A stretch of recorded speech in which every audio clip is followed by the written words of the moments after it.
Halo, halo, selamat sore. Sore sore, apa kabar? Gimana no? Sehat? Alhamdulillah sehat, Bang. Baik. Gimana Palu, Bang?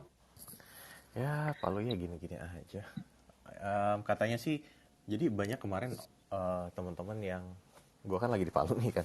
Jadi banyak peringatan dari teman-teman bahwa hati-hati, Palu mataharinya ada dua, panas banget. Tapi alhamdulillah sejak gue datang tadi lumayan mendung dan hujan, jadi kayaknya adem-adem aja sih. Dan gue juga berencana di hotel seharian hari ini. Tapi Oh, anyway, oke. kita nggak akan ngomongin gue hari ini. Tapi kita ngomongin apa? Orang Ngomongin toksik. tentang orang toksik. Wih, semangat banget nih, Jas. Suara gue udah balik, Jun. Lo udah balik, Eh, Pak. Alhamdulillah.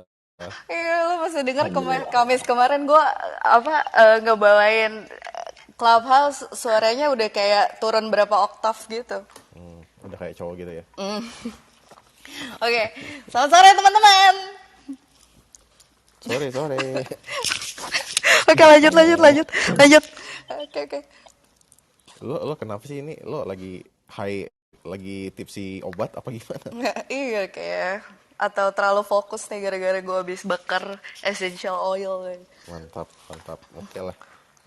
Kali ini juga kita akan ngomongin soal dengan apa berurusan dengan orang toksik gitu ya. Jadi mungkin teman-teman di sini ada yang mau cerita, kita sharing-sharing aja gitu. Pengalaman apa sih yang didapat dengan apa orang-orang toksik seperti ini gitu ya. Atau misalnya ada tips dan trik gimana ya cara kita bisa menghindarinya gitu. Dan jangan sampai juga kan kita terpengaruh jadi toksik. Atau jangan-jangan sebenarnya kita yang toksik. Wow. Wow. Nah, kita akan bahas kalau teman-teman ada yang mau sharing silahkan angkat apa? Angkat tangan Angkat aja tangan. biar nanti kita angkat jadi speaker ya. Oke. Tuh. Sebelumnya ke Oke. Ibnu, no, lo pernah ada pengalaman apa no sama orang-orang toksik no? Ada nggak? Kalau orang toksik sih dari ini ya, dari pengertiannya sendiri ya, menurut aku sih orang-orang yang kayak dia memberikan vibe atau pengaruh negatif gitu di dalam sekitar kita atau di dalam kehidupan kita. Dulu tuh pernah punya salah satu temen ya, dia tuh kayak setiap ada dia itu sebenarnya nggak masalah, tapi setiap dia ngomongin soal ininya, ngomongin soal pasangannya itu kayak dia tuh protes gitu, dia selalu menceritakan kejelekan dan keburukan hubungannya sehingga kayak seolah-olah tuh mempengaruhi mempengaruhi dia dengan relasi dia dengan teman-temannya gitu. Jadi dia bilang pacarnya itu suka ngatur, pacarnya posesif, kalau misalnya ada apa-apa dikit marah-marah kayak gitu. Tapi dia tuh kayak seolah-olah nggak bisa lepas dengan pacar ini. Jadi setiap ada dia dan waktu ngomongin pasangan itu kayak seolah-olah bikin suasana itu jadi gak enak. Hmm, hmm. Right, right. Tapi kalau Hmm. kalau lo Jas gimana Jas? Pernah nggak Jas? Dari semangatnya kayaknya. Apaan sih, John? Oke, oke. Kalau ngomongin ketemu orang toksik, ya banyak lah. Ya nggak sih? Kayak banyak banget. eh Kayak misal orang tuh di apa di dunia yang kayak menurut gue tuh yang nggak cocok aja gitu, kayak yang nggak ketemu aja middle groundnya, jadi kayak bingung gitu mesti kayak gimana kalau ada di mereka bareng mereka. Dan gue ngerasa kayak malah energi gue ketarik lah Sedot. gitu. Ah. Iya betul, kesedot gitu. Kayak salah satu contohnya tuh jadi gue punya nih, jadi kan gue kerja gitu ya teman-teman di sebuah e-commerce di Jakarta gitu. Terus ada jajaran leader lah di bidang HR gitu. Nah terus jadi tuh kita meeting setiap hari Senin dari jam 3 sampai nggak tahu jam berapa. Pokoknya selesainya aja kalau lead meeting tuh kayak gitu tuh. Nah, ada satu orang, dia tuh bingung banget gue, kayak kalau meeting nggak pernah bawa progres coy, jadi selalu bawanya tuh program dan kehaluan dan lain-lain gitu, sehingga itu menyebabkan kita gitu yang ada di meeting itu kebingungan, karena sebenarnya programnya kan harus dijahit dong satu sama lain kan, kenapa nih orang berubah lagi tiap minggu gitu. Dan kayak maksudnya secara strategikalnya nggak dapat dan lain-lain, cuma tuh herannya nggak diapa-apain gitu. So bos gue ada aja gitu di situ, cuma itu nggak bisa dipungkiri bahwa dia menyusahkan semua orang, semua HR lead yang lain yang ada di situ gitu. Jadi kayak kita sering banget nih kayak sampai telat misalnya ngumpulin strategical meeting gitu karena nungguin strategi dari dia kayak gitu-gitu. Jadi kayak wah, mana tiap kali meeting dia alasan mulu lagi kayak misalnya tiba-tiba sorry bentar HP gue panas banget nih, gue masukin kulkas dulu ya kayak gitu. Sumpah ini beneran, sumpah. Terus sumpah John kayak terus udah gitu kayak tiba-tiba kita lagi meeting terus kayak guys gue live dulu ya, gue kejatuhan plafon rumah gue gitu. Terus udah gitu bisa juga ya kayak guys gue live dulu ya, tetangga rumah gue kebakaran nih, sekarang gue mau pindahin mobil dulu. Jadi kayak bener-bener masa setiap kali meeting ada kejadian buruk sih gitu. Itu jadi kayak sebenarnya tuh bisa diketawain sih, cuma menurut gue tuh untuk di bagian pekerjaan itu toxic gitu. Nah kalau lo sendiri gimana John? Ngomong-ngomong soal toxic di pekerjaan ya mungkin nyambung situ juga ya. Jadi dulu pun ya adalah salah satu tim member gue yang kerjaannya sebenarnya apa ya, bisa dibilang ngeluh mulu lah gitu ya. Jadi ketika misalnya waktu itu kan gue kerjanya digital marketing ya, gue kerja digital marketing, terus ini juga gue jadi menghubungi influencer kan. Nah, terus si dia ini ada satu orang yang buat menghubungi influencer misalnya, dia itu setiap apa-apa dikomplain, aduh si influencer ini juga ini lalala gitu lah ya, pokoknya datang ke gue mengeluh. Waktu itu gue jadi team lead dan lama-lama gue sebel juga kan, kayak ya oke, gue mengerti lo mengeluh tapi solusinya apa gitu kan. Benar. Jadi di satu sisi, nah ini mungkin juga tips ya buat kita semua dan juga buat teman-teman di sini kan, ketika kita di hire di sebuah pekerjaan itu kan kita sebenarnya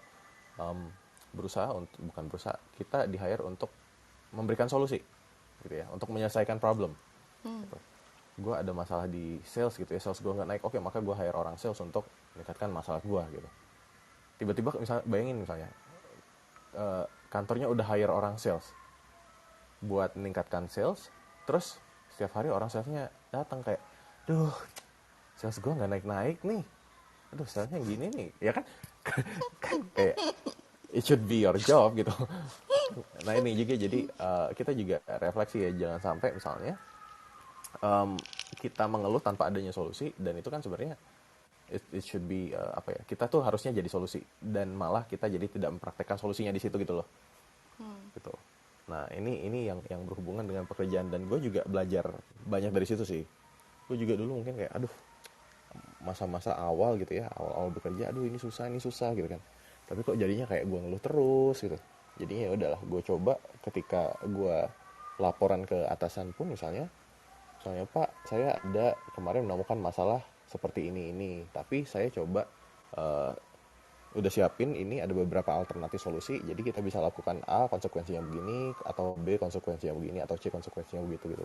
Jadi kita pun dilihat lebih inisiatif gitu jadinya, gitu kan. Dimana gue melihat ada masalah nih, tapi gue nggak mau ngeluh doang, tapi gue juga oke, ini ada beberapa solusi, keputusannya kayak gue balikin lagi ke bapak gitu loh. Benar. Nah tapi ya sebenarnya gue tuh kayak rada penasaran gitu kan, kayak sebenarnya kan si pengertian toxic nih luas banget nih guys. Terus kalau gue sendiri nih kebetulan gue sempat ngebahas ini di salah satu training nih, tapi nanti kan jadi masuknya knowledge banget nih, jadi konsep banget gitu. Jadi sebelum masuk ke konsep ini sebenarnya pengen tahu dulu nih dari kayak Ibnu, John sama Anissa nih, mungkin ada Nisa juga di sini kan, kayak menurut kalian tuh emangnya toxic tuh apaan sih gitu? Ya siapa yang mau jawab duluan? Ayo. Halo Nis. Halo Ajo. Sorry telat banget tadi habis cuci beras. Ya ampun. Udah dicetekin belum rice cookernya? Udah. Oh udah, jangan sampai kelupaan ya. Boleh dari Mas Ibnu duluan aja deh. Ini aku lagi siap-siap juga, lagi azan juga soalnya keberisikan. Oke Jess. Jadi kalau misalnya untuk ini ya, balik dulu ya, pengertian toksik untuk masing-masing personal kan pasti beda-beda kan Jess. Jadi kayak menurut gue perlakuan atau tingkah laku aku dia toksik, belum tentu menurut orang lain si dia ini toksik gitu. Nah kalau misalnya dari aku sendiri sih, ngerasanya kalau misalnya orang toksik itu dia kayak yang benar-benar ada dia, itu tuh kayak ngebuat suasana circle atau ngebuat pokoknya bareng sama dia itu bawaannya gloomy gitu, bawaannya sedih mulu. Tapi dia udah dikasih tahu, udah dibantuin, kayak misalnya dia punya masalah, dia bring up ke kelompoknya, dia ada masalah terus selalu bring up di kelompoknya atau ke orang-orang yang deket sama dia kayak gitu. Kalau misalnya satu dua kali itu nggak apa-apa. Kalau misalnya menurut aku terus-terusan, nah itu kayak perlu apa ya? Ya perlu bantuan profesional atau enggak ya dicoba untuk menyelesaikan masalah dengan dirinya sendiri terlebih dahulu. Terus sama yang ini, yang istilahnya manipulatif sih kalau misalnya di aku. Jadi kayak bilangnya A tapi ternyata dia mencoba untuk membuat pandangan orang lain itu sesuai sama kayak yang dia pengen gitu. Padahal belum tentu orang lain itu menyukai akan hal itu gitu. Kayak aku tuh pernah punya satu teman kuliah dulu, kelompok ya, satu kelompok. Nah itu dia kayak menjadi lead dalam tanda kutip, tapi mengarahkannya itu ke sesuatu yang nggak seharusnya dikerjakan gitu. Jadi kayak pada saat kerja kelompok atau praktikum kayak gitu, dia itu bikin anggota kita itu kayak salah gitu, dan dia yang bener gitu. Jadi kayak setelah projectnya selesai, kita ngerjain project, ada sesuatu yang salah. Nah, dia itu menyalahkan semuanya gitu. Kan aku udah pernah bilang kayak gini gitu. Padahal dia nggak pernah melakukan hal itu, tapi seolah-olah dia bring up, oh ini loh, aku loh udah pernah ngasih solusi tapi kalian nggak dengar tuh kan. Kalau di kantor gue istilahnya nge-tai-chi tuh, Nu. Gimana Tai tuh? Chi. Tai Chi itu kan lempar tenaga dalam kan. Nah, Iya ini di betul betul Tai Chi betul. tapi sampahan gitu, Tai Chi. Oke, oke. Paham, paham. Nah, kalau lo gimana, John? Kalau gue sih lebih simpel sih, intinya orang ini melelahkan secara emosional gitu, Ush, bikin dalam bikin banget. capek aja, wow, bikin capek. Wow. Dan ini kan mungkin kayak nah balik lagi ya, dan kayak kata Ibnu tadi, mungkin definisi melelahkan secara emosional tiap orang juga beda-beda gitu loh. Dulu pernah juga sih, dulu pernah gue kan zaman dulu ya, zaman dulu masih apa ya, Kinyis. masih emo cie. Oke, oke. Ya lah, kayak dulu juga gue sempat mengalami fase emo SJW lah, dimana dulu gue melihat orang yang positive thinking itu jadi kayak aduh toxic banget sih kayaknya buat gue zaman dulu, karena gue melihat kayak oh vibe-nya gue nggak bisa nih, ini orang bahkan kalau gue ngedeketin cewek misalnya ya, wah cewek ini positif banget gitu, susah gue nggak bisa menerima itu karena kayak ya beda aja pola pikirnya dengan gue kan gitu. Jadi ketika berurusan dengan dia malah gue jadi kayak lelah gitu. Nah di sisi lain ketika sekarang gue melihat oh oke, ketika gue mulai lebih positif gitu ya, jadi kayak apa ya, optimis realistis itu, gue melihat oh ya ternyata gue dulu melihat diri gue yang sekarang gitu seperti itu ya gitu. Dan sekarang justru malah kebalikan, gue melihat kayak orang yang terlalu negatif gitu ya, malah jadinya bikin capek gitu. Karena kan kayak ya beda gitu ketika ada masa ketika gue ngobrol sama teman pun, gue ngobrol apa jadinya dibantah gitu. Tapi kan gini, jadi negatif, jadi debat kusir aja gitu loh, bukan diskusi.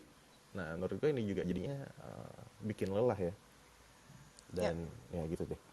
Ya, oke. Jadi yang menyedot lo secara emosional gitu. Jadi kalau ketemu dia tuh bawaannya capek gitu. Betul. Oke, siap-siap. Oke, nah Kalau sekarang sendiri kita gimana? Ntar dulu, gue terakhir. Oh. Soalnya gue mau cerita, John. Yaudah, Oke, boleh. oke. Terus, nih kita punya teman baru nih. Ada R. Halo R. R namanya siapa sih R? Halo, salam kenal. Halo, selamat Halo. kenal.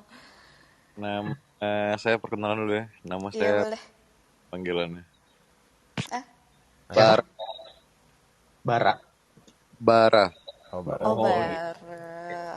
Oke. karena namanya R, jadi bacanya harus bara gitu gak? Enggak, kalau R itu Raden. Oke, baik, maaf ya, Oke, Bara. Gak Baru apa. pertama kali jadi pembicara udah dijailin. Oke. Parah loh. Nah, nggak apa-apa lah, John. Nah, Bar, mau nanya dong, kalau dari pengalaman lo pribadi nih, sebenarnya menurut lo pengertian toksik tuh apa sih? Dan lo punya pengalaman apa nih, Bar, sama orang gitu yang kayaknya, ih, toksik banget dah, gitu. Ya banyak sih rata-rata kalau ngejalin hubungan banyak yang toksik nggak sih? Yang memang rata-rata. Gimana tuh berarti lebih ke hubungannya? relationship ya. Iya benar. Tapi Oke, kadang oke, nggak gimana tuh? pacarannya udah toksik kan? Gimana pacaran aja udah Gimana, toksik? gimana? Belum pacaran aja kadang cewek udah toksik kadang. Wah, gimana Waduh, tuh? Apa nih? melempar bola panas sepertinya, Jess. Iya, aku ingin tahu nih bagaimana Iya, tipe-tipe iya, iya. cewek yang Apa toxic gitu kan. Iya, betul. apa kita ganti judulnya belum pacaran sudah toksik? Wow. Kayaknya menjual tuh John sebenarnya. Boleh. Lanjut. Terus Gimana, Bar? ya contohnya kayak ngelarang, curigaan kan. Belum apa-apa udah ngatur-ngatur ya. Iya, Udah apa-apa sebenarnya nggak boleh ngatur-ngatur juga sih sebenarnya, tapi ya udah. padahal Terus, aneh kan. nah abis itu lanjut nggak? Oh, udah langsung ilfil gue. Kenapa lo ilfilnya? Ya ilfil aja. Aneh hubungan kayak gitu kan. Gimana kalau udah jadi pacar kalau udah toksik kayak gitu? Oke. Berarti kayak si Bara ini udah ngeset nih. Si Bara udah ngeset batas toleransi atau batas kewajarannya orang Ya biar benar. kalau misalnya udah ngelewati batas ya udah say no. Gimana pun misalnya kayak sebaik apapun atau good looking apapun ya si Right. calonnya ini. Gitu. Iya. Apa dia trauma kan? Pernah diselingkuhin pacarnya? Apa lihat bokapnya gimana? Ya, Tahu. ya. Iya, ada trust issue di situ juga. Iya. Oke. Tapi mau nanya dikit dong, menurut kalian nih, kalau misalnya kan misalnya tadi kalau kata Ibnu, Bara udah set boundaries. Nah kalau misalnya gue ternyata, ya gue nggak masalah dengan diatur-atur gitu, berarti orang ini belum tentu toksik buat gue ya? Mungkin bisa jadi toksik buat Bara, tapi apakah toksik juga buat gue? Ya sebenarnya gak apa sih diatur-atur asal jelas kan? Kalau Betul, ngelarang kan ada orang yang nggak masalah gitu kan. Bahkan misalnya kalau pacaran ya udah kayak lo di rumah gitu. Dan dia nggak, ya udah deh nggak apa-apa gue di rumah gitu. Mungkin dia nggak ngerti ya, tapi kondangan saudara kita sendiri nggak boleh anjir. hmm, Aduh sorry ngomong. gimana? Kalau lo Jess gimana Jess menurut lo Jess? Apaan? Diatur-atur kalau pacaran? Enak aja. Iya, tapi kalau misalnya menurut gue itu nggak apa-apa, apakah sebenarnya orang ini jadi toxic buat gue juga? Oh, ya enggak, John. Makanya toxic itu tuh sebenarnya pengertiannya luas banget gitu ya. Jadi kayak gue langsung cerita aja ya. Jadi gini nih teman-teman. Jadi kata-kata toxic ini tuh meledak di sekitar 1,5 tahun terakhir lah. Kalau teman-teman tuh beras gitu ya. Kayak apa-apa aja digunain tuh kayak kata toxic gitu. Even if you Google kayak misalnya kayak dimanapun deh di kayak majalah-majalah kayak misalnya Harvard Business Review, Forbes, even yang kayak Psychology Today gitu, itu tuh pasti pernah dibahas lah masalah penggunaan kata toxic ini untuk mendeskripsikan relationship maupun kayak hubungan lo di kantor gitu kan. Nah, terus kebetulan banget nih John, waktu itu gue pas lagi booming-boomingnya kata toxic, gue tuh lagi ikut training gitu kan, judul trainingnya itu coaching for peak performance. Jadi sebenarnya kita lagi dididik gimana caranya biar kita bisa jadi mentor dan bisa ngedengerin orang curhat gitu. Nah, terus salah satu yang menarik ini adalah kebahaslah kata toxic ini, gimana kalau anak menti kita atau bawahan kita, subordinates kita itu curhat tentang sesuatu yang toxic menurut dia. Dan sebenarnya menurut penelitian nih, jadi toxic itu tuh sama dengan itu tuh kayak emotional outburst gitu loh, emotional shortcuts. Jadi kayak maksud gue emotional shortcuts tuh kayak gini, kayak John, lo tau gak sih mantan gue tuh brengsek banget gitu. Nah, brengsek itu emotional shortcuts gitu. Jadi kan toxic tuh sama penggunanya kayak gitu. Sebenarnya apa sih yang membuat lo bilang dia brengsek, atau apa sih yang membuat lo bilang dia toxic? Nah, itu kan sebenarnya ada konsep tuh di balik itu kan. Nah, tapi sebenarnya toxic itu tuh kayak emotional shortcuts itu. Nah, makanya balik lagi tuh bisa beda banget pengertian toxic di antara gua, di antara John, di antara Ibnu, bahkan di antara Bara gitu yang tadi udah sempet cerita. Toxic menurut kita tuh apa sih dan contoh-contohnya seperti apa kayak gitu. Tuh.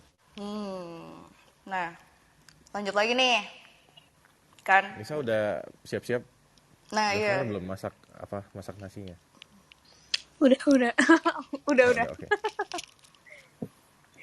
Gimana Nis?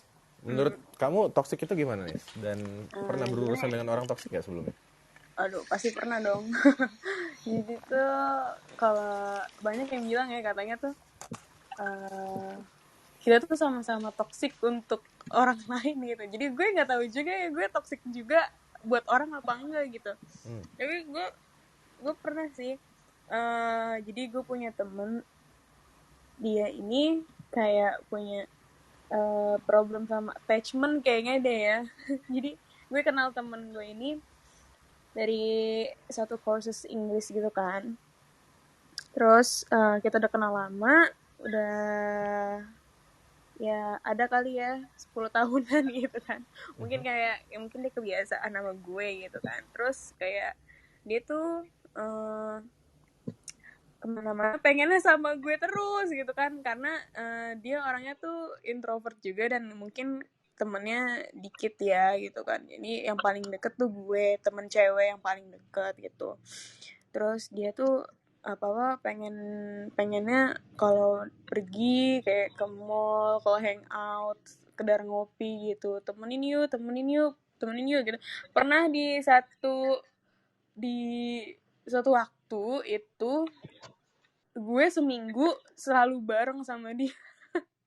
gue tuh kayak aduh capek banget gue ketemu sama lo mulu, sedangkan gue kan yang enggak, gue tuh orangnya yang lebih seneng ada waktu lah, kalau ada senggang waktu lah gitu kan.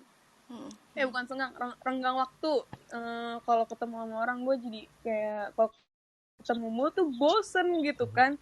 Terus juga kayak gue sempet sih ngomongin ke dia, terus kayak lo nggak bosan apa ketemu sama gue mulu? Enggak sih, gini. Terus kan kata dia gitu, soalnya kan gue punya temen lo doang gitu kan, jadi gue kalau ngobrol juga ke lo doang, jadi kayak nggak cuman ketemu terus gitu, tapi dia kayak terus ngechat gue juga, terus kayak kayak setiap saat gitu kalau dia chatnya nggak dibalas kan, kita kan sama-sama udah dewasa ya gitu kan, udah kerjaan kita tuh pasti ada aja gitu yang bikin kita sibuk gitu. Terus dia tuh kalau nggak dibales chatnya marah. Astaga. Ngambek sampai pernah hampir leave group gitu kan. Kita kan berteman tuh bertiga gitu. Kita berteman bertiga, jadi tapi dia paling dekat sama gue karena kita sama-sama cewek kan, mungkin kayak oh ya udah gitu kan, dari hati ke hati sama-sama cewek oke gitu kan. Dan temen gue yang satunya lagi nih cowok gitu, jadi mungkin dia kurang nyaman kalau misalkan ngobrol apa-apa kalau setiap hari bareng gitu. Nah terus ya gitu, dia jadi touching ke gue kan kayak aduh gimana ya cara ngomongnya gitu, soalnya gue capek banget deketin dia, terus dia juga agak bosi juga gitu kalau sama gue jadi kayak gue kudu gimana ya, tapi akhirnya setelah akhir-akhir ini udah lebih membaik sih, jadi dia kayak memberi renggang waktu kalau misalnya kita mau ketemu atau enggak, dia juga kayak pahamin kalau gue nggak bisa setiap saat balas chatnya gitu sih dari gue. Jadi menurut gue tuh kalau ya sih benar kalau kata Mas Jo ya tadi juga, Kajo, Mas Jo kebalik nih, nggak apa-apa. manggil Mas Ibnu. Terus kalau kata Kajo benar ya, bagi orang itu nggak toksik, tapi bagi kita toksik ya, jadi benar-benar perspektif ya beda-beda gitu kalau menurut aku sih. Ya. Mantap. Oke. Thank you for sharing Nis. Iya sami-sami. Kita lanjut lagi nih, ada satu Ana. Halo Ana. Halo, selamat Ana. sore. Halo Selamat sore. semuanya, selamat sore. Nah menurut kamu Ana, kamu ada definisi sendiri nggak mengenai toxic itu apa, dan apakah kamu juga pernah berurusan dengan orang toksik sebelumnya? Oke, jadi kayak sebenarnya tadi juga yang dari awal tuh sebenarnya aku pengen mention bahwa menurut aku pribadi orang toksik tuh nggak ada, yang ada tuh hubungan yang toksik. Jadi gimana ya? Misalkan nih menurut orang dia bener yang kata tadi Kak Jo bilang orang itu toksik, tapi buat orang lain belum tentu toksik. Jadi emang hubungannya yang ketemu aja nggak cocok, jadi ya terlihatnya toksik gitu. Itu sih kalau menurut aku pribadi. Setelah kayaknya aku pribadi pernah merasa di hubungan yang toksik itu gitu. Right, dan maksudnya itu berarti toxic itu involves two people ya, two parties ya. Jadi kalau Iya, sendiri itu toxic karena bisa jadi buat yang lain dia cocok-cocok aja sebenarnya gitu ya. betul. Jadi lebih ke hubungannya sih yang emang nggak Right, cocok, right, emang right. nggak sefrekuensi aja gitu. Oke. Nah, kan tadi juga kamu pernah berada di hubungan yang toxic juga. Apakah kamu mau share sedikit? Atau Sebenarnya ceritanya sama aku, jangan-jangan ini Kak Anissa adalah temanku. wow, Wow, waktu sekali. Aduh, jadi takut. tali Ceritanya kasih mempertemukan. Luar biasa Iya, loh John. Belum pernah nih kita clubhouse nyari-nyarian orang. soalnya ceritanya sama persis sama yang cerita Kak Anissa, cuma emang pertemanannya ini cewek-cewek semua kok. Jadi nggak ada cowoknya, dan mungkin yang apa ya, yang bisa dibilang posesifnya itu adalah aku di masa aku SMP, if I'm not mistaken. Jadi waktu zaman SD SMP tuh aku punya satu temen yang kayak aku tuh sama dia terus sampai di titik berhubung dia tuh sebenarnya Gemini. Nah dia tuh Ada apa dengan yang Gemini? maaf emang cuma bukan dua aja. Oh, bukan gitu, oke. bukan itu maksud aku. Punya banyak pertemanan gitu, sedangkan aku yang introvertnya gitu, yang kayak oh ya udah satu ya satu gitu dia terus. Nah sampai di one point yang aku ngerasa aku kok nggak boleh kayak gitu ya sebenarnya. Dan aku tuh waktu udah akhirnya ada suatu masalah lah, tapi masalahnya bukan karena apa-apa, cuma karena aku merasa kayak trust aku tuh akhirnya di apa ya, dikecewakan lah, intinya seperti itu, yang membuat aku bertemu dengan pertemanan yang lain. Nah, di pertemanan aku yang lain, aku tuh nggak kayak sebelumnya, tapi bisa jadi juga karena aku belajar ya. Maksudnya belajar dari pengalaman sebelumnya gitu. Jadi menurut aku tuh bukan orangnya gitu. Bukan menjadi pembenaran bahwa aku nggak toksik, tapi menurut aku lebih ke hubungannya. Dan ini sebenarnya ada, maksudnya bukan berlaku di akunya doang gitu, ada juga yang lain gitu. Ya aku menganggap orang ini sebenarnya bukan toksik, tapi emang hubungan kalian aja yang nggak cocok gitu, nggak sefrekuensi, yang apa kayak berekspektasi yang berbeda gitu, punya goals yang beda. Jadi hubungannya sebenarnya gitu sih. Ya. Nice perspective. Gue punya teori nih John tentang omongannya Ana tadi tentang hubungan gitu. Jadi memang jadi tuh akhirnya si para psikolog-psikolog di dunia ini tuh meneliti gitu loh, tentang apa sih toxic itu menurut orang gitu kan ya. Nah ternyata kalau misalnya mau dibedah lagi nih, jadi toxic itu tuh munculnya tuh gara-gara gini. Kita tuh dalam hubungan manusia gitu kan, itu kan kayak ada levelnya nih, ada levelnya. Nah, terus tapi tuh ukurannya biasanya dua, trust sama kerjasama, kepercayaan sama kerjasama. Nah, toxic itu terjadi kalau trustnya tuh udah rendah, kerjasamanya juga rendah gitu. Jadi maksudnya gimana tuh? Jadi kalau secara trust itu tuh yang ngomongin tuh lebih ke feeling gitu. Apa yang lo rasakan ketika bersama dia nih. Jadi misalnya gue sama John nih, kita trust each other gitu. Kenapa? Karena waktu gue bersama John, gue merasa disupport, merasa dipahami gitu kan. Atau yang lain-lain kayak gitu. Nah, terus sedangkan kalau cooperation atau kerjasama itu tuh sesuatu yang lebih bisa diukur, yang kayak diukur dengan logika. Jadi misalnya sesuatu yang bisa didiskusikan, ada measurementnya dan lain-lain. Nah, kalau itu udah toxic, itu biasanya secara kepercayaan itu rendah, secara kerjasama juga rendah gitu. Dan ketika si dua-duanya sama-sama rendah nih, ini akan terjadi sebuah pattern yang berulang. Patternnya itu tuh kayak gimana sih? Jadi gini, satu pihak itu pasti gagal menerapkan empathetic communication. Jadi dia tuh nggak bisa empati sama perasaan orang nih. Jadi kayak misalnya nih, Ana tadi gitu kan ya. Dugaan aku kamu kalau nggak water sign, earth sign, terus kamu bersama si teman kamu yang Gemini ini gitu kan. Sehingga apa namanya, si Gemini ini nggak bisa mengerti perasaan kamu yang butuh security, butuh dimengerti, butuh kayak ngobrol sama satu orang doang. Itu kan artinya dia failing untuk being empathetic ke kamu gitu kan. Nah, di satu sisi lagi eh, ada satu pihak gitu ya. Jadi kayak misalnya anaknya sendiri mungkin juga hostile gitu. Hostile tuh maksudnya merasa terjebak atau merasa jadi nggak berdaya atau merasa jadi tertekan gitu. Dan kalau misalnya itu udah diungkapkan terus si empatetik ini nggak bisa ngerti juga, terus diungkapkan lagi tetap nggak ngerti juga, nah disitulah jadi toxic gitu teman-teman. Sebenarnya pengertian dibalik si toxic ini menurut penelitian psikolog-psikolog di dunia. Menarik kan? Jadi kayak Jadi karena ternyata tidak tuh mau empati ya.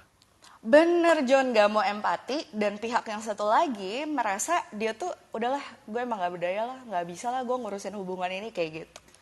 Gimana? Jadi maksudnya salah satu jadi merasa jadi victim gitu. Exactly, hostile, terjebak di dalam hubungan itu gitu. Jadi kalau misalnya ada orang nih nggak empati sama kita, tapi kitanya bodo amat gitu, ya itu nggak akan jadi toxic gitu. Tapi ketika hostile atau terjebak dengan apa ya perasaan itu, kayak aduh gue nggak dipedulikan, aduh gue nggak didengerin, nah itu mulai tuh jadi toxic gitu. Menarik. Menarik. Berarti ini sebenarnya bisa jadi apa ya? Bisa jadi cara buat kita mencegah untuk diri kita jadi toksik juga ya. Dalam artian kan kayak, oh sebenarnya gue sendiri apakah gue sebenarnya jadi toksik buat orang lain gitu ya? Tapi sebenarnya bisa dicegah dengan memiliki empati tadi ya. Bisa. Nah, tapi sebelum kita bahas mencegahnya dulu nih John, gue juga pengen tahu nih dari temen-temen nih. Kan tadi kan kita udah ngebahas tentang cerita hubungan yang toksik nih. Tapi sekarang gimana sih ceritanya kalian keluar dari hubungan toksik? Nah, kan menarik kan? Kayak kita balik nih perspektif ya. Gimana tuh caranya kalian mutusin hubungan itu toksik dan abis itu ngerasain apa sih gitu? Lo dulu John. Udah open mic soalnya. Apa ya? Ini oke, mungkin kasus baru kali ya. Kasus baru. Nggak baru-baru amat sih. Jadi beberapa tahun lalu kebetulan ada teman gua yang salah satu teman dekat lah. Cuma kayaknya dia juga stres ya. Dia tinggal di luar negeri kan waktu itu. Dia tinggal di luar negeri sendiri dan kayaknya cukup stres di sana, dan jatuhnya jadi cukup suicidal. Gitu. Dan suicidalnya tuh yang bisa jadi kayak nge-tweet gitu loh, kayak aduh gue kayaknya nggak kuat apa-apa segala macam gitu kan, kayak kalau misalnya besok gue nggak ini tolong kabarin keluarga gue yang gitu loh. Dan kan gue kan jadi kayak wah panik tuh gitu kan, ketika malam-malam baca itu kan gue panik kayak wah what happened gitu. Gue coba reaching out ke dia gitu, nggak ada respon gitu ya. WhatsApp juga centang satu segala macam gitu kan, dan kayak gue berusaha cari tahu dia tinggalnya di mana. Nah waktu itu juga jadinya gue mencari tahu ke keluarga dia di sini, cari tahu ke keluarga dia, kayak oke, gue mau hubungin teman gue yang ada di negara itu juga buat ngecekin gitu kan. Terus besoknya ya keluarganya jadi tahu juga kan. Besoknya dia malah kayak balik lagi terus ngomel-ngomel ke gue gitu. Oh ngapain ngasih tahu keluarga gue gitu kan. Terus gue jadi kayak jadi serba salah gitu kan. Oh ya sorry ya, kayak I thought I'm trying to do this to help you segala macam. Dan itu terjadi beberapa kali lah intinya. Gue coba kayak oh ya udah lo ke psikolog dong gitu, professional help. Aduh tapi psikolog gini gitu. Oh lo nggak ada teman di situ. Oh ya udah lo cari dong teman orang Indo. Aduh tapi orang Indo di sini tuh begini gitu. Ya udah orang lokal. Aduh tapi orang lokal di sini tuh begini. Sampai gue kayak gue nggak tahu lagi gue bisa memberikan bantuan apa gitu. Karena itu jadinya gue juga ke psikolog, jadinya gue stres juga. Dan jadinya gue stres, dan setiap dia nge-tweet gitu gue jadi kayak wah ya ke-trigger juga gue kayak tweet suicidal lagi kan malam-malam gitu ya. Terus gue jadi panik lagi, terus kayak dan gue nggak tahu mau ngapain, kayak mau ngubungin dia nggak bisa, mau ngasih saran gak ada yang lolos gitu ya, mau ngubungin orang tuanya ternyata nggak boleh juga gitu. Jadi setelah gue ngobrol-ngobrol sama ya psikolog juga, dan ada teman yang psikolog, jadi kayak ya udah, hal terbaik yang bisa gue lakukan adalah merefer, uh, ya udah suruh dia ketemu psikolog gitu. That's the best thing that I can do gitu. Dan akhirnya gue bilang itu, dan kayak gue ada satu apa ya, closure-nya adalah ya gue ngomong ke dia di chat gitu ya, kayaknya gue nggak bisa nih kalau kayak gini terus gitu, karena I've been trying to help you, tapi dari guanya sendiri gue jadi kayak gue yang stres juga gitu. Dan ya gue cuma bisa memberikan saran bahwa ya udah kamu ke psikolog aja, dan kayak ya mungkin this is your process gitu ya gitu. Dan I'm afraid kayak gue nggak bisa bantu lebih jauh gitu gitu, karena it affecting my emotion juga. Gue jadi tidak bisa berfungsi secara baik lah gitu. Jadi ya gitu, itu yang gue lakukan waktu itu.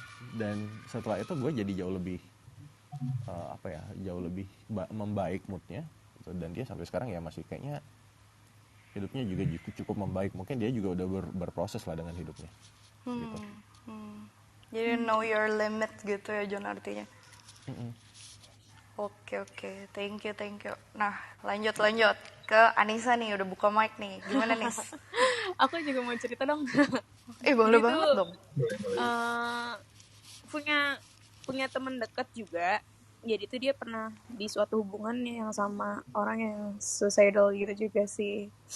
Terus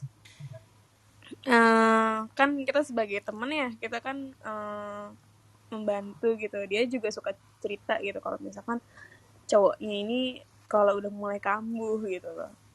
Dan parahnya juga lebih parah daripada temennya Kak Jo ini. Jadi cowoknya ini kalau misalkan udah suicidal gitu, dia kan sorry banget nih trigger warning cutting ya. Dia nge-share fotonya di Twitter. Ya ampun. Gitu. Terus sebetulnya teman aku ini nggak tahu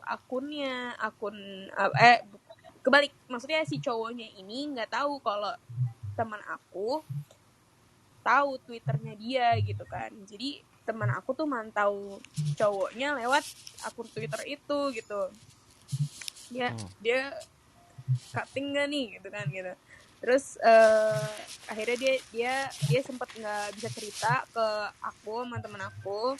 Terus kayak akhirnya berani cerita kalau cowoknya kayak gitu. Terus kita kan nggak tahu ya, dia juga jadi kena emosional, jadi kena gitu kan. Jadi tuh dia kenanya tuh gara-gara, jadi dia tuh kayak berperan kalau misalkan si cowoknya kenapa-napa, kalau dia nggak bisa nolong, dia jadi ngerasa bersalah gitu. Nah terus kita tuh udah kayak ngasih saran ya udahin aja kalau lu udah nggak kuat gitu kan. Kita tuh sebagai temen tuh kayak gitu, tapi pelan-pelan gitu ngelepasinnya. Ya masalahnya si temen aku juga ini sayang banget sama si cowoknya. Jadi kalau misalkan cowoknya juga caranya biar nggak putus, biar nggak selesai hubungannya tuh ya gitu, dengan tameng cutting gitu. Nah jadi kan dia kalau misalkan temen aku cabut nih, putus gitu, terus jadi temen aku tuh kayak ngerasa bersalah, ya ampun dia cutting lagi gara-gara putus sama gue gitu kan. Jadi sempet kayak nggak bisa lepas gitu loh, kayak gue harus gimana gitu, sampai dia nanya ke aku dan teman yang lain kayak gimana gitu kan. Jadi mereka tuh udah sempet living together juga kan. Nah di situ attachmentnya gitu loh, kayak susah keluarnya gitu, harus gimana gitu. Terus dia kan tadi kan dia tempat tinggal asalnya kan di sini kan, di Bekasi, tapi dia tinggalnya di Bandung waktu itu sama cowoknya. Terus kita udah ngomong kayak udah lo pindah ke Bekasi sini, nggak usah lo lanjut tinggal di Bandung gitu kan, daripada lo makin mental lo kena, itu nggak sehat gitu kan. Udah akhirnya setelah dorongan dari kita gitu kan, kita kasih support, bakal itu nggak apa-apa gitu kan. Ya udah akhirnya si temenku nih akhirnya ya lepas gitu. Terus dia juga sempet depresi setelah putus gitu kan, kayak harus gimana gitu loh. Pengen calling, pengen tetap stay in touch, tapi ujung-ujungnya tetap jadi toxic gitu loh, kayak kepikiran terus udah akhirnya kita suruh blok, udah nggak boleh ada kontekan lagi. Terus ya syukur alhamdulillah sih udah fine aja untuk sekarang gitu sih. Alhamdulillah ya. Oke, menarik sekali Sampai, nih. Jadi ada yang sampai deg-degan gue denger ceritanya. ekstrem banget nih. Jadi kayak dia istilahnya menjaga atau mencegah orang keluar dari hubungan yang toksik itu dengan memanfaatkan kayak rasa kasihan orang lain. Iya. Nggak kebayang sih tough-nya jadi Nisa gitu, kayak teman baik gue pacaran sama orang yang kayak dalam tanda kutip psycho kayaknya. Kayak Parah sih, parah banget. Dan dia juga itu udah konsumsi obat sama udah ke psikolog juga, tapi bener-bener nggak bisa tertolong gitu loh cowoknya. Oke. lanjut dulu. Lanjut dulu ke Ana deh. Ya, Gimana nak Gimana, ceritanya waktu itu akhirnya keluar dari hubungan yang toksik? oke. Kalau aku pribadi, aku tapi sebelumnya mau nanggepin cerita Kak Anissa sama Kak Jonathan. Kayak aku waktu itu sempat baca di Instagram story-nya PC Yoga. Jadi kata-katanya gini, you cannot save people, you can only love them while they learn how to save themselves. Itu yang kayak buat aku sih, aku jadi, karena banyak sih kan terjadi di banyak orang juga gitu, ketika orangnya tuh ya, aku pribadi merasakan bahwa dia juga mungkin masih belajar untuk gimana keluar dari dari hal-hal tersebut gitu. Cuma kalau balik lagi ke cerita aku pribadi, aku keluar dari hubungan aku sama temen aku sih karena aku ngerasain jadi ada di mana ketika selain udah ini, jadi trust itu adalah titik terakhirnya akhirnya aku udah bilang kayaknya udahan deh pertemanan. Ini bukan pertemanan sih, ini kayaknya udah lebih dari pertemanan, cuma kayaknya udahan ketika yang trust itu. Cuma sebelumnya ada lagi kejadian di mana dia itu juga ada hal-hal yang kok dia nggak bilang sih ke aku, jadi aku tuh tahu hal itu dari orang lain ya. Cuma again aku berarti di situ udah ngelihat kayaknya emang dia nggak put yang kayak tadi kata Kak Jessica juga, nggak taruh empati ke aku, nggak respect aku juga mungkin. Jadi mungkin ini cuma hubungan satu arah doang gitu ya, itu aku doang, kayak aku juga terlalu efforty gitu untuk nge-reach dia. Akhirnya aku ya udah kayak dan kebetulan kalau aku waktu itu kita udah pisah sekolah, jadinya ya udah aja gitu menemukan pertemanan yang baru masing-masing gitu sih Kak. I see, oke. Jadi kayak ya udahlah, udah nggak bisa nih, terus ya udah cabut aja gitu ya nak, artinya. Iya, kurang lebih kayak gitu, tapi bertahap sih sebenarnya. Ya. Dan mungkin betul juga kayak setiap orang ya harus berproses dengan dirinya gitu ya. Exactly. Dan mungkin kita tidak bisa menemani mereka di proses itu, ya nggak apa-apa juga. Bukan tanggung jawab kita, betul. Oke. Lanjut dulu ke Ibnu. Gimana Nu? Kalau lo sendiri Nu, apa kisah keluarnya dari hubungan toksik? Oke, mungkin yang paling terakhir kali Jess ya. Jadi di hubungan yang terakhir ini yang masih dicurhatin terus ke gua ya? Enggak pernah. Kena deh. Diketawain. Oke. Jadi kayak bener jangan dari topiknya lo pilih buat curhat ya. Iya John, kayaknya sih fix. Pundung. Ayo gimana Nu? Jadi kayak bener-bener ada trigger point sih yang bikin akhirnya tersadar secara sepenuhnya gitu. Sebenarnya sebelum ini kayak selalu mengabaikan kayak mengabaikan red flag yang aku sebelumnya itu nggak pernah toleransi. Tapi karena dari aku sendiri menyadari bahwa oke, aku akan mencoba, oke, aku akan lebih toleransi tentang sifat dari pasanganku.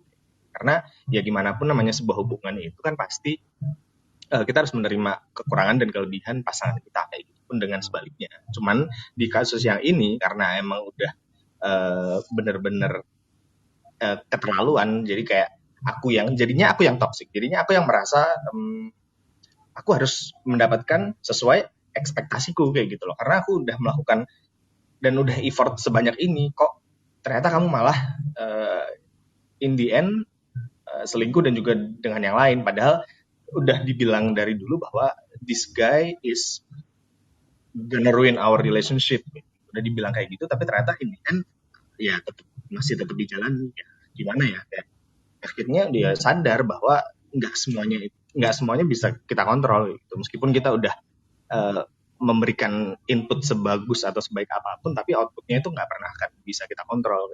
Jadi sadarnya di situ sih. Saatnya yaudahlah memutuskan untuk I'm gonna cut this gitu. Now playing manusia bodoh. Cek gitu kan.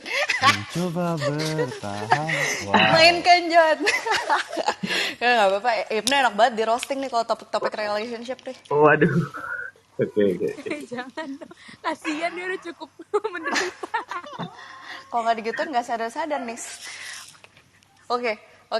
Di sini kita juga ada Mbak Maria nih. Mungkin Mbak Maria mau cerita juga nih apa sih kisahnya, mungkin waktu itu ada hubungan toksik seperti apa dan waktu itu gimana tuh akhirnya caranya bisa keluar. Halo semuanya, selamat sore. Halo. Kalau bilang hubungan toksik, kita itu pasti ada di lingkungan manapun. Entah itu dalam keluarga, internal kita, lingkungan pertemanan maupun hubungan ya, gitu loh. Nah, jadi pasti kita nggak akan bisa lepas karena lingkungan toksik itu ada karena pengaruh pribadi masing-masing orang gitu loh. Nah, setiap orang tuh apa ya yang saya mau garis bawahi di sini, kita pasti akan berada dalam lingkungan. Nggak mungkin kita datangnya ujuk-ujuk dan lingkunganku baik terus bagus-bagus gitu, nggak akan. Pasti kita akan selalu ada dalam lingkungan itu, ketemu dengan orang-orang dan hubungan-hubungan yang bisa membawa kita dalam tanda kutip toksik kalau kita melihat itu sebagai sesuatu yang toksik gitu loh. Kadang ada orang kan yang nggak nyadar kalau enggak, aku nggak sama dia nggak toksik, enggak kok, aku lingkungan gue baik-baik aja. Padahal bisa saja lingkungan itu mempengaruhi kita atau orang tersebut menjadi toksik gitu loh. Tapi kan nggak ada orang bisa ngomong enggak mungkin mengakui bahwa enggak, ini lingkungannya nggak toksik. Misalkan dia makannya begadang malam-malam ngumpul sama temen sampai malam sampai pagi misalkan, enggak, ini lingkungan gue, temen gue oke-oke aja, fun-fun aja. Padahal bisa saja kalau misalkan dari psikologi atau dari beberapa penelitian bahwa itu bisa membawa kamu pada badan kita jadi rusak, jadi nggak sehat, toksik nggak gitu. Nah, tapi banyak orang bisa bilang itu nggak toksik. Jadi kan ada banyak persepsi bahwa kita bisa bilang itu toksik atau tidak, tergantung kita melihat apakah ini bisa membawa saya pada hal ini merusak diri saya merasa tidak nyaman, atau saya memproyeksikan hal-hal ini, pertemanan, hubungan, lingkungan yang membuat saya jadi ke arah yang negatif dan bisa saja kita nggak menerima hal itu. Jadi kita ngerasa lingkungan atau orang-orang itu jadi toksik buat kita gitu loh. Jadi kalau aku bilang ada lingkungan itu ada di lingkungan kerjaan kita akan ketemu sama teman-teman, apalagi orang-orang yang bullying ya, lu ini ya baru masuk ya, anak baru ya, terus nanti kita ini lu kerjain dong yang ini, itu kan juga lingkungan toksik, orang-orang toksik yang buat kita juga nyaman nggak ya gitu, kok gue jadi junior ya gitu. Pasti kita awal atau aku dulu waktu dari awal kerja pasti ada kayak gitu, tapi kita menyikapinya gimana? Oh ya udah, kita lihat, orang ini punya karakter seperti apa. Yang orang tuh kan manusia pasti punya kelebihan dan kekurangan kan. Nah, jadi pasti kita tahu, kelebihannya dia apa, kekurangannya apa. Dia sebenarnya mungkin di rumah dia ternyata orangnya takut sama keluarganya segala macam. Jadi kadang mempengaruhi dia bertindak ketika dia melakukan itu ada di sekitar kita gitu. Kenapa ada kejadian seperti itu? Bisa jadi dia terjadi terakumulasi dari hal-hal yang dia pernah alami dulu gitu. Nah, jadi ketika aku ngadepin waktu baru fresh graduate ya, waktu masih muda-muda, terus baru masuk kerja digitu-gituin, pasti kita harus gimana cara nyikapinya? Ya pasti kita lihatnya adalah kita mau lihat orang ini seperti apa, berteman lihat dulu cara ngomongnya, nggak perlu merespon banyak, dengerin aja arahnya mau kemana, dan lihat maksudnya apakah ini membawa dampak atau enggak. Kalau kita merasa ini nggak cocok, ya maaf, sorry ya, saya lagi sibuk, saya lagi ngerjain ini, saya ada aktivitas, misalkan diajak keluar dan sebagainya, ya saya lebih banyak untuk maaf ya, saya mesti ada kerjaan lagi nih, atau saya masih ada project lagi nih. Jadi hal-hal yang tadi yang membawa saya ke toksik itu nggak akan mempengaruhi kalau kita punya sikap tegas. Kita bisa memilih kok gitu. Karena apa? Mungkin aku mau sharing juga kepada teman-teman di sini bahwa ini ada penelitiannya.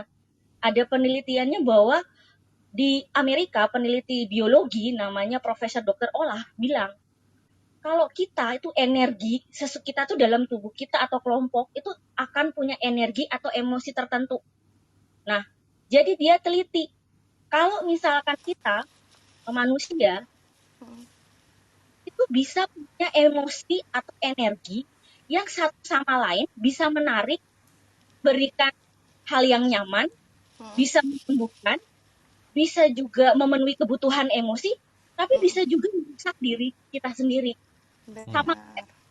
Sama tanaman ada yang dia simbiosis, saling bergantung, ada yang saling merusak. Nah, jadi kita itu seperti itu, kita bawa energi apa? Ketika energi itu dominan, yang kita lihat toksik, kita bisa pilih, oh ini nggak cocok dengan energi saya. Kalau saya masuk, apakah saya menyerap energinya itu, lingkungan toksik itu, saya memenuhi kebutuhan emosi itu, atau dapat rusak saya tidak lihat. Tapi kalau saya langsung, wah enggak nih, saya mau ke arah yang baik, itu kita bisa langsung keluar dan mencari satu lingkungan atau orang-orang yang bisa memenuhi kebutuhan emosi energi positif dari kita. Gitu. Jadi bilang kan udah banyak belajar dari ilmu-ilmu biologi, penelitian tentang bagaimana kita harus berpikir positif, bagaimana kita harus lihat bahwa toksik ada orang yang kita kok jadi lebih baik kitanya untuk bisa capai atau kita mau punya hidupan atau ingin jadi the better person, atau kita mau jadi yang orang yang nggak dalam hidup.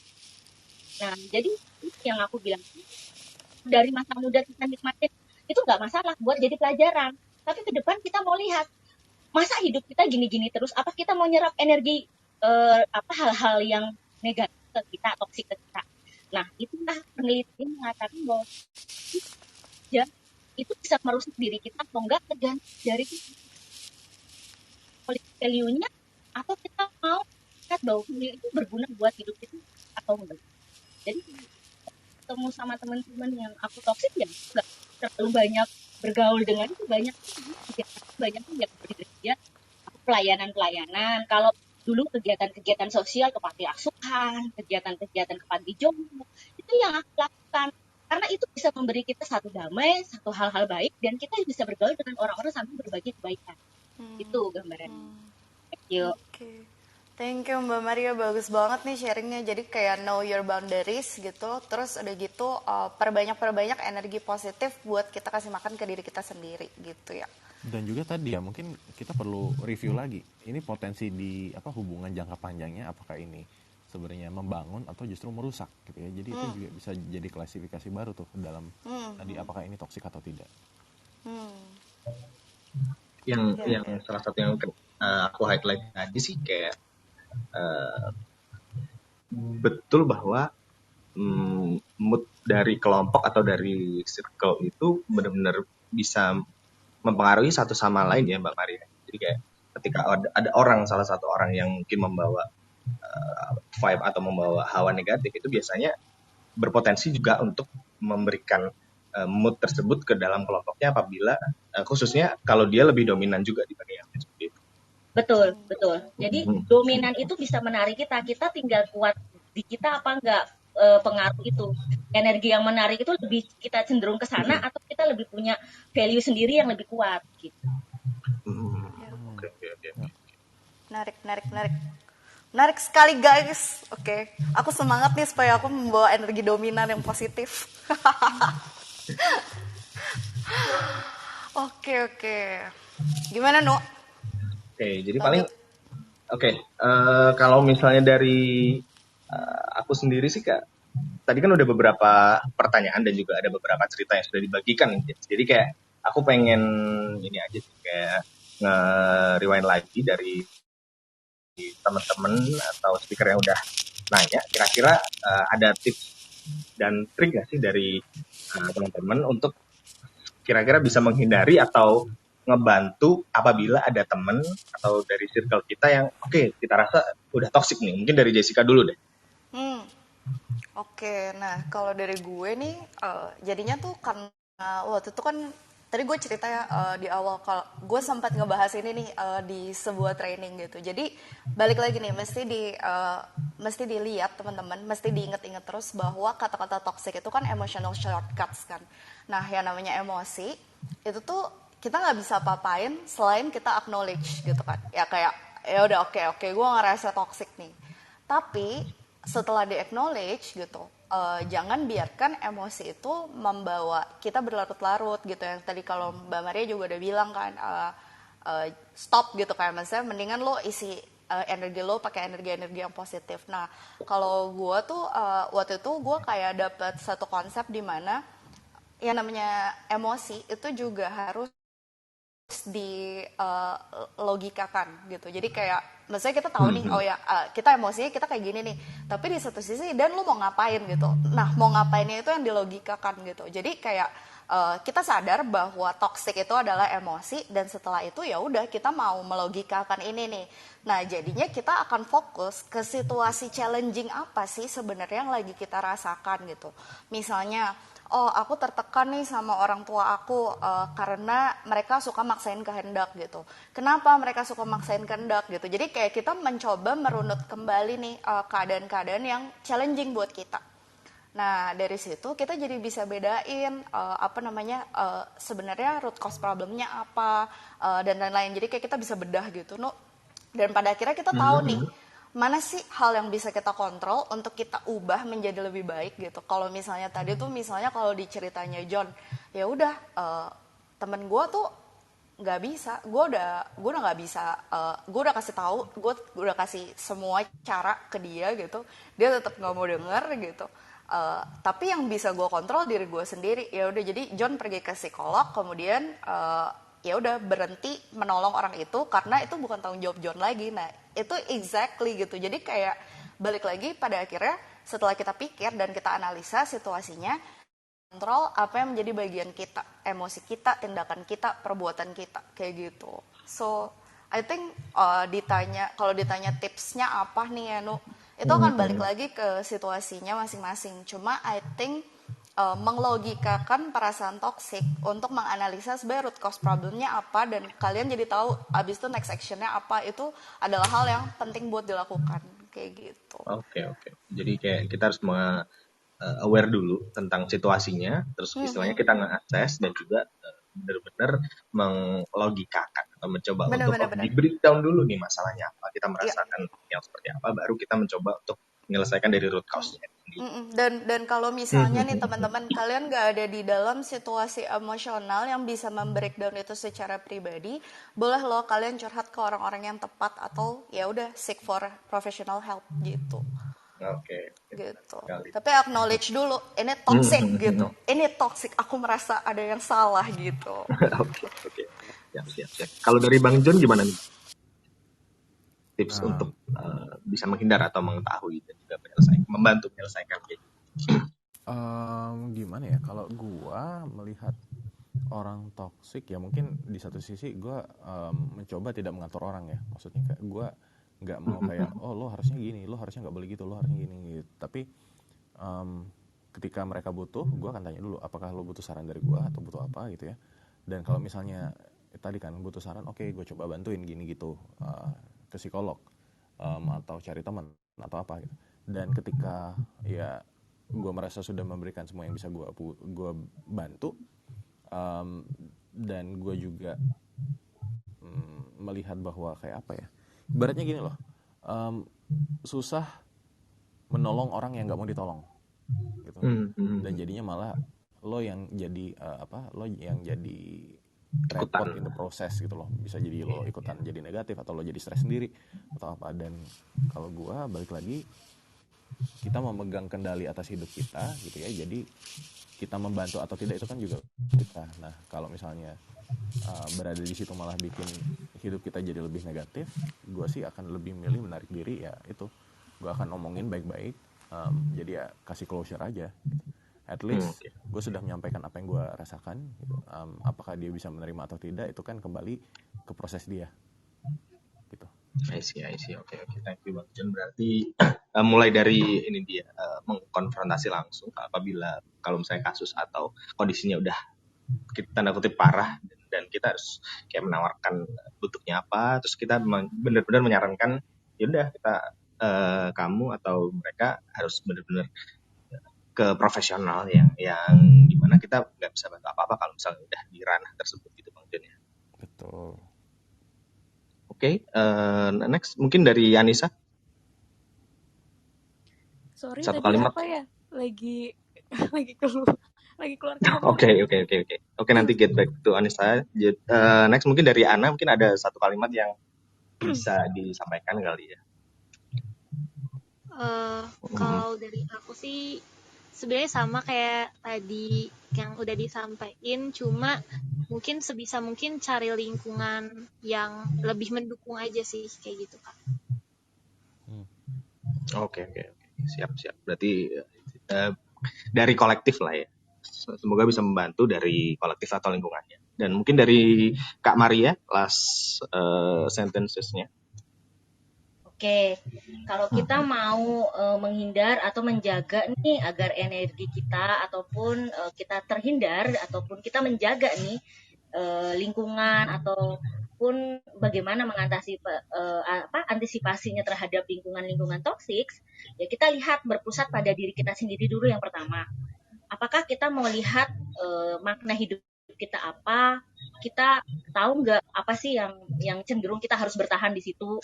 Kalau misalkan tidak ada manfaatnya, ya silahkan kita kembali kepada bagaimana kita mau menjadi the something terhadap diri kita. 2. Kemudian hindari atau kondisi-kondisi yang dalam tanda kutip istilahnya lingkungan atau pertemanan yang membawa kamu terjerumus sampai ke toksik yang tidak bisa kamu hindari. Lebih baik kamu hindari kalau memang kamu bukan tipe orang yang bisa solve the situasi ataupun masalahnya dia gitu. Ya, yang ketiga, jaga kita punya kondisi tetap baik, karena ketika kondisi kita tergantung terhadap lingkungan itu, fisik kita sakit, pikiran kita jadi negatif terus, karena itu mempengaruhi kita, cara berpikir kita, kesehatan kita juga terganggu, dan pola perilaku kita pun jadi terganggu, jadi ke arah negatif. Dan yang terakhir adalah 1, tingkatkan mentalitas kita dengan cara berdoa, berteman dengan orang-orang yang berkomunitas yang baik. Itu akan membawa kita pada konsep kita bahwa orang-orang yang tidak bisa dihindari itu pasti ada, tetapi kita lebih baik menjaga diri kita sebisa kita dan implementasikan ke orang tadi yang teman-teman toksik adalah mulai bisa melihat bahwa situasi dia mungkin tidak bisa kita solve, tapi kita bisa kasih tahu dia bahwa ada satu yayasan, biro, atau badan yang bisa membantu dia untuk solve the problem. Itu sih dari yang aku bisa sampaikan. Thank you. Oke, thank you banget Kak Maria. Oke, Jess, Bang John, Jessica, kayak udah 1 jam lebih juga sesi Clubhouse di sore hari ini. Jessica, apakah ada pantun atau menutup dengan satu kesimpulan dulu dong, Nu. Oke, iya. Iya, ayo, Nu. Oh, oke. Ayo dong, Nu. Oh, iya. Kirain ada tambahannya. Tapi kalau misalnya dari aku sendiri ya, untuk kesimpulan sore hari ini, orang toksik itu tergantung. Ya. Toksik itu sangat tergantung dengan kondisi dari kita dan juga lingkungan kita, sehingga bagaimanapun kita harus bisa menyadari diri, self awareness bahwa hal ini kita butuhkan dan hal ini bisa mempengaruhi kondisi fisik, mental dan psikis kita, dan kita juga harus benar-benar bisa mengontrol output dan juga input dari kita sendiri, sehingga kita nggak terpengaruh atau kita nggak memberikan pengaruh toksik buat lingkungan kita. Karena seperti yang tadi kita banyak obrolkan, bahwa lingkungan toksik itu bisa menular dan bisa berpengaruh juga ke diri kita dan juga circle kita, kayak gitu sih kalau dari aku. Yes, oke, thank you Ibnu, dan teman-teman juga jangan lupa untuk know your boundaries, know your limits, dan ingatlah bahwa apapun yang bisa kita kontrol dalam hidup kita tuh cuma diri kita sendiri. Terima kasih buat waktunya. John mau nambahin, John? Enggak, itu buat jadi kalau itu artinya tepuk tangan just kayak di Clubhouse. Oh, baik. Kan jadi kayak follow on off Oke. gitu. Iya, oke, luar biasa. Oke, jadi buat teman-teman, terima kasih banget udah nyempetin waktunya. Jangan lupa bahwa semua rekaman Clubhouse kita yang kalau misalnya teman-teman kelewatan bisa dicek di Spotify dan YouTube gitu. Dan nanti kita ketemu lagi hari Selasa malam. Ya kan ya, Yep. Nu? Dengan topik Betul. apa, Nu? Kita mau ngobrolin soal kreativitas nih di hari Selasa malam. Ini pastinya seru banget. Wah, Karena oke. yep. Oke. Apa sih, Nu? Oke. Nggak mulus nih. Kirain ngomong. Oke, nggak apa-apa. Ya udah, Oke. oke. Untuk menutup, gue punya sebuah pantun. Jawabin ya. Oke. Oke. Ada mobil sedan jalan kencang nabrak Vespa. Cakep. Timnya. Artinya Selasa malam jam 8 Clubhouse lagi, jangan lupa. Yeay. Dadah teman-teman. Thank you semua. Thank you semuanya. Dadah.